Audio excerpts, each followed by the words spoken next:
For this project, I will be using a brown hoodie. Now I'm gonna adjust the stencil to my needs and cut off the part that won't be visible because of the pocket.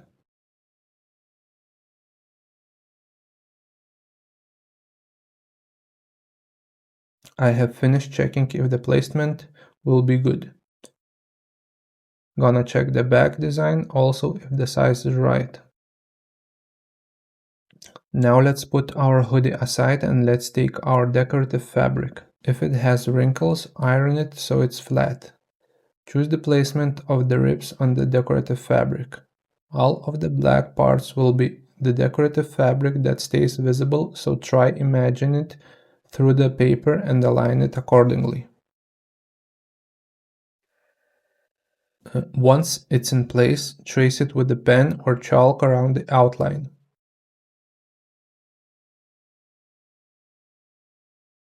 Now that the outline is traced, do a rough cut around the line, so it would be easier later to cut out the shape with less fabric around it.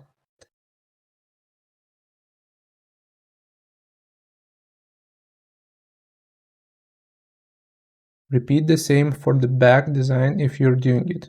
Now cut out the outline you just traced. For now this is it for the decorative fabric, you can put it aside. Now let's prepare the backing for the decorative fabric. I like to use old clothes, hoodies or sweatshirt with a similar weight and feel to the one I'm reworking. The reason for this is that decorative fabric is usually lighter, more like a t-shirt, and I want the final piece to feel like a hoodie. It also gives structure to the thinner fabric. I usually find these at thrift stores for around $1 and cut them up for backing. The color doesn't really matter because it will only be visible on the inside of the hoodie or sweatshirt.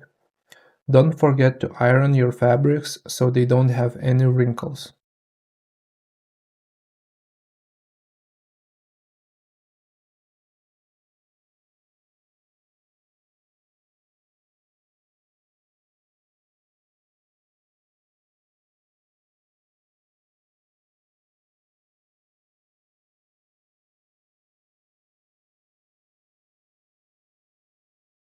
Now let's combine the decorative fabric and the backing into one piece. Place the decorative fabric on top of the backing, good sides up, and align them if needed.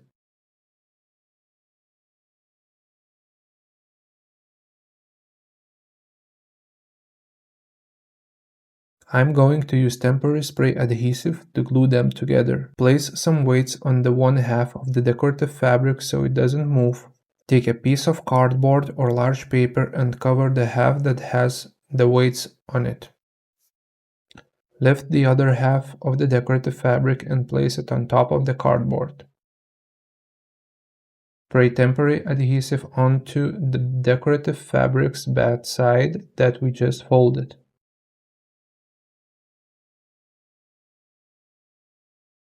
Place the decorative fabric back and tap it down to secure it.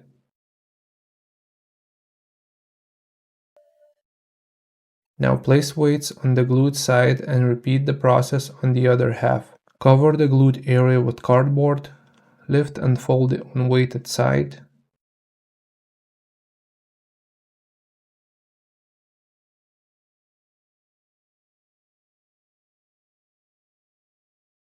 Spray it with adhesive.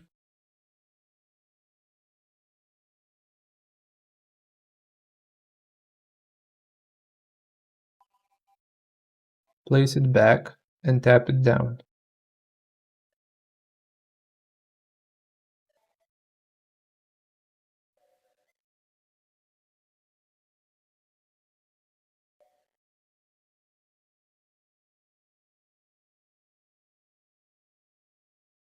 Time to cut the excess backing part that is sticking out and we don't need it.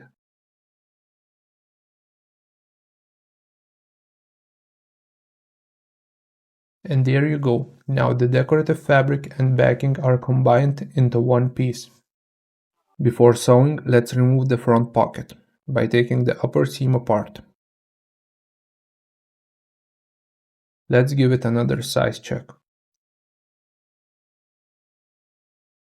I like to pin down that pocket so it doesn't get in the way when sewing.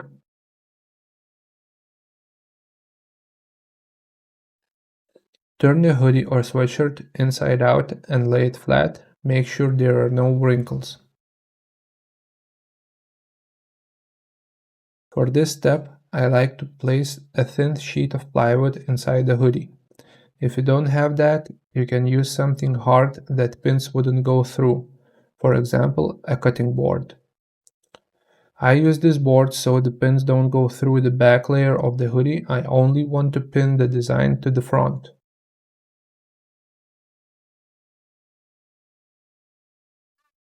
Now place the finished design where you want it.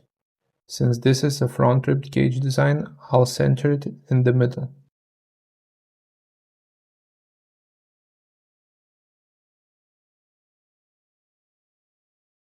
Once it's in place and aligned, pin around the entire outline. After you're done pinning, remove the board and we can start sewing. Main thing, always match your thread color to the hoodie or sweatshirt because the stitching will be visible.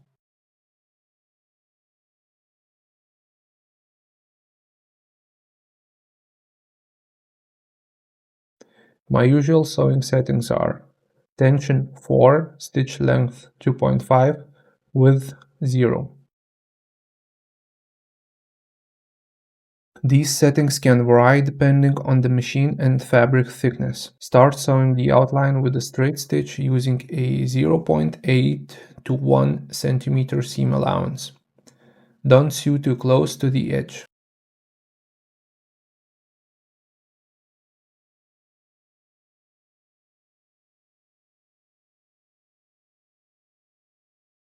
Here how it looks like after the straight stitch is finished.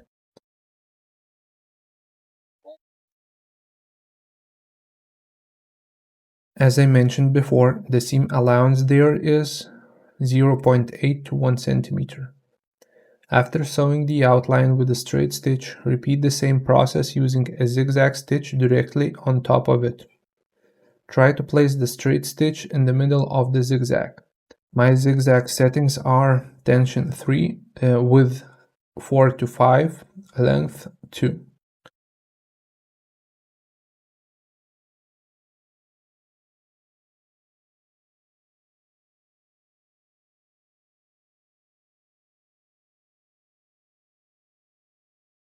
Once the outline is done, turn the piece right side out and lay it flat again.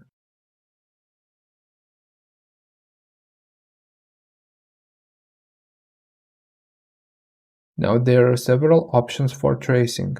You can use washable kits markers, chalk pen, chalk. Place the paper stencil inside the stitch outline. Place some weights on the stencil so it doesn't move and carefully trace the bones. Be precise here. These lines will guide your stitching. Wanted to show you how traced lines look like with the different options. I personally prefer washable pens because they would not fade away during the sewing like the chalk would.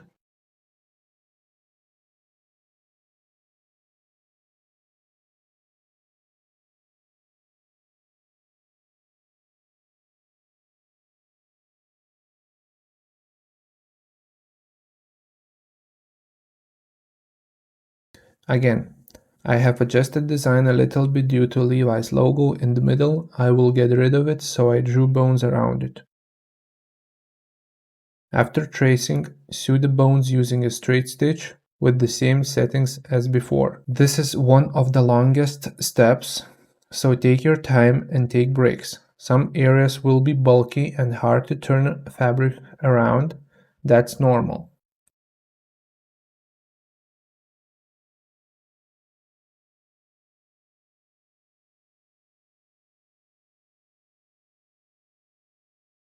Here all the bones have been finished sewing.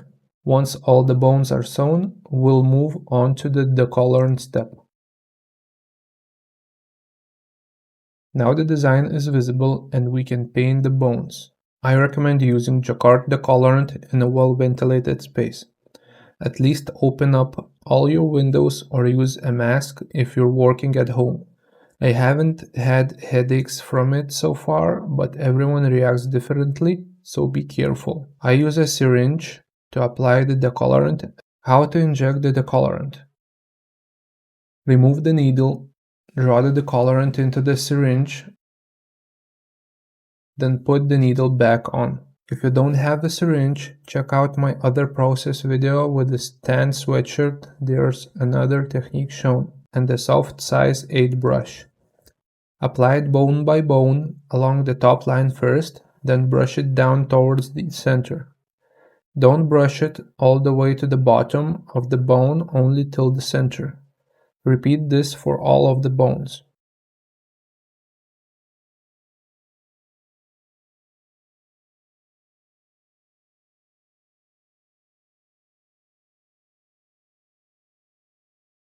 This step takes about 30 minutes to 1 hour to complete. If you accidentally spill the colorant on the fabric, wash it off immediately. The colorant only activates with heat.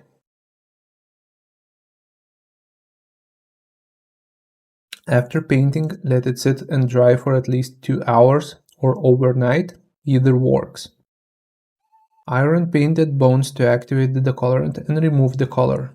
If you don't want to use the colorant, you can try white paint, but I haven't tested that. Bleach is another option, but it needs to be cured properly or it can eat through the fabric. I haven't tried that either.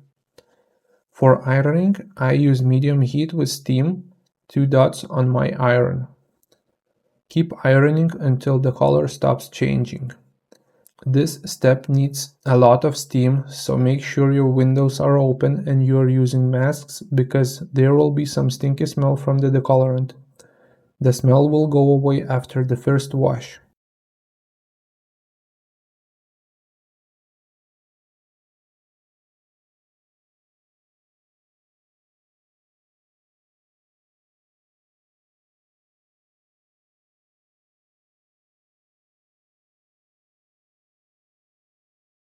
After ironing, cut away all the fabric that isn't ribs.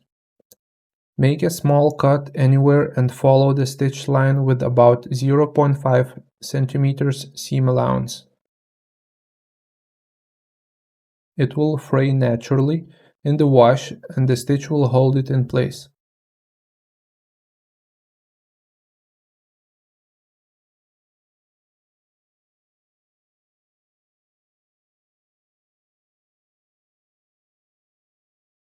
This is how the edges look before washing.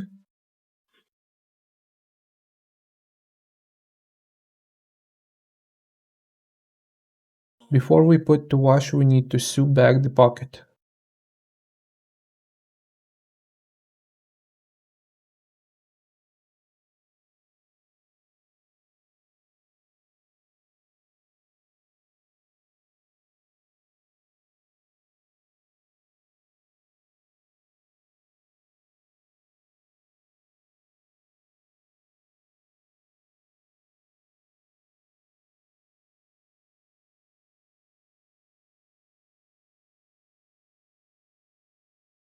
Now we'll wash it in the machine and the edges will fray naturally. I'll add the washing instructions on the screen, so pause and read them. Here's the hoodie after washing.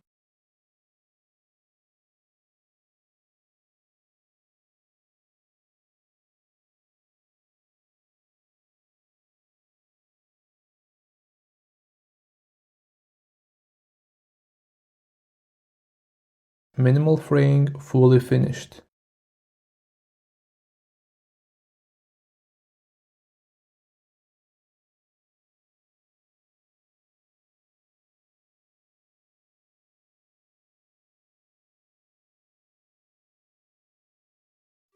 This is the inside. As you can see, the edges are slightly frayed and won't fray more. Go ahead and make one yourself. Don't be shy to ask questions if you're unsure about any step.